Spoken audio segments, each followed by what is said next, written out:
Sankono.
Baba Wansoso Zebyemizano huyo anatera okwibwawo enkwaduko ya MTN kusoga Masaza Cup Dodomukuzi okwomunana Baba Sire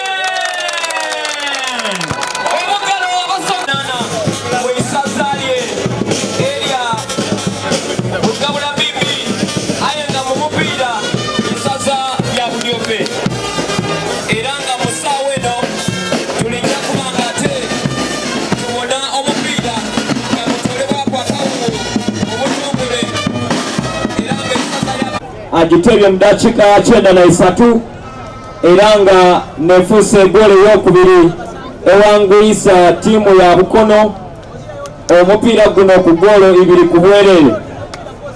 Wetuli kwogerera mu kiseera kino tulijja kubanga tubona man of the match oba omusambi anoire mu baina akendo ngaweebwa A2 okuva mu MTN Uganda era nga alijja kwetwalira esimu lya MTN Kabode Super Star mupya. Omupiira gwire egolo 2 kuwerere ng'eisaza lya Baba erya Bukono liwangwire eisaza lya Baba area Budiope. DJ mukiseera kino tusobola okwigalawo ne anthems nga tudiva side ey'emmanga. Baba Kyabazinga aliwubira ku Basoga era nga bw'ayammuka ekifo kino.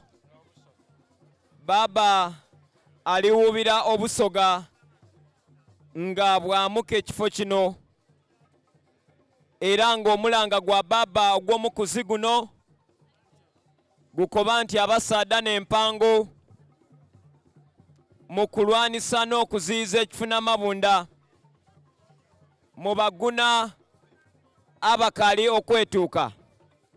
Nenda abategeeza nti emipiira gya MTN Busoga Masaza Cup giri kwiramu okukwadya saasire eno eri kutandika era ng'enda ku mwezi nga 19 olunaku olw'omukaaga mu kibinda kya Nenda tuyida kubona eisaza lya Butembe abalina enkwaduko dino nga bakyaziza eisaza lya Kigulu.